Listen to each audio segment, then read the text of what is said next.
I don't see myself as disabled. I am disabled by society, and society, the one that we live in, is governed by the EU. I think they can make the bigger changes for us and on our behalf. When we all started off on our journey to Strasbourg, we were full of negativities with our own government, with the funding situation, a feeling that the state had let us down. So why did we all come here? Well, I suppose the answers in our minds were, it was basically with the human rights agenda. I think that for the Irish presidency this should be one of the priorities, because it's all very well and good having a year dedicated to people with disabilities, but if nothing comes out of it, if there is no sort of move forward, if there is nothing concrete that people can say, well yes, look, this and this and this has been achieved, then what's it all for? We want the European community.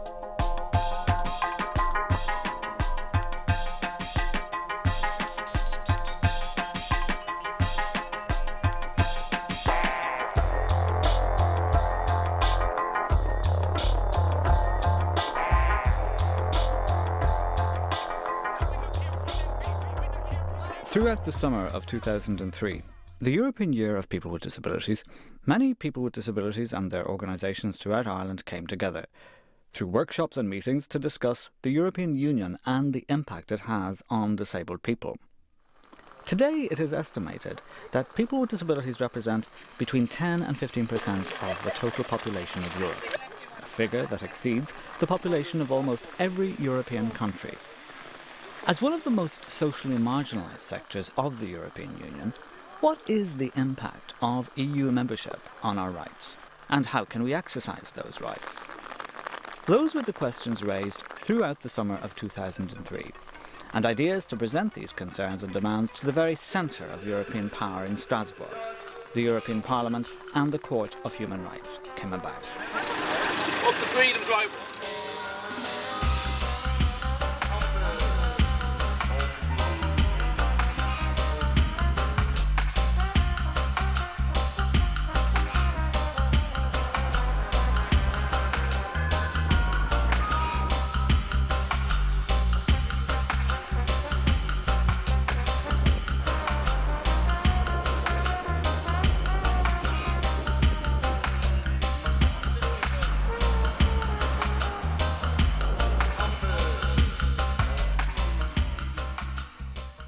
The organisations involved in bringing people together to meet in Strasbourg were the European Network on Independent Living, ENIL, and the Centre for Independent Living, or as it's known in Ireland, CIL.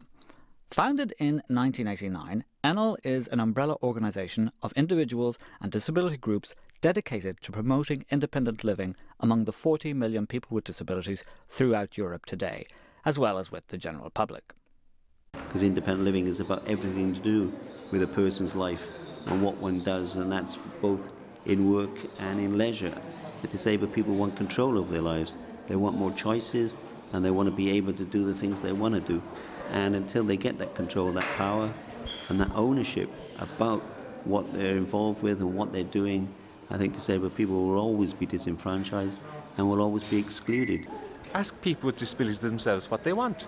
Ask them what they need, and then try and provide the service for them as they need it. Trip to Strasbourg under the auspices of the European Network on Independent Living is absolutely key to the progression of the independent living movement agenda. The independent living philosophy advocates living like everyone else, with people taking control of their own life, having opportunities to make decisions affecting that life, and being able to pursue activities of their own choosing, regardless of disability. This is a significant departure from the historical medical model approach to disability. This locates disability exclusively within the body, passively dependent, sick people in need of care, and often that care taking place within institutions. With this model, a person with a disability must adapt to fit in to society. However, the social model of disability, promoted by independent living, sees the problem as residing in the physical environment and the prevailing attitudes. Society is disabling in its very nature, each time it restricts access to public places, transport, entertainment, or education and employment opportunities. Within this model, the disabled person is no longer perceived as the patient, but they are seen in terms of being a consumer or a member of society, part of an oppressed group that are prevented from achieving their full potential as active citizens, with full rights and entitlements. This idea is the very core concept of independent living. The medical model sees the individual like myself as being the problem. It attempts to treat the symptoms, that, in other words, my needs from a symptomatic point of view, and are driven from a corporate or generalised service provision. The social model sees me, first of all, as a person who is well able to identify my own needs and be the predominant element in determining my own needs in a total needs assessment. Not just treat the symptoms, not just treat me as the problem.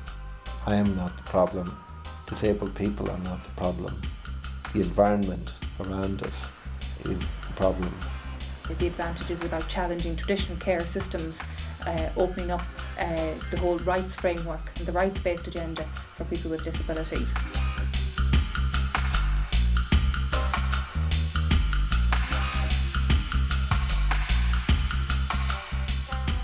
The impact of the European Union on people with disabilities was the focus for discussion in the run-up to the Freedom Drive. Ireland at present is waiting on the enactment of a rights-based disabilities bill, but the influence of the European Union on disabled people's lives is becoming more and more apparent. With Ireland due to hold the presidency of the Council of Ministers for the first 6 months of 2004, the importance for people with disabilities to have their voices heard on both the national and European level was a priority for participants as they joined with their European neighbours in Strasbourg.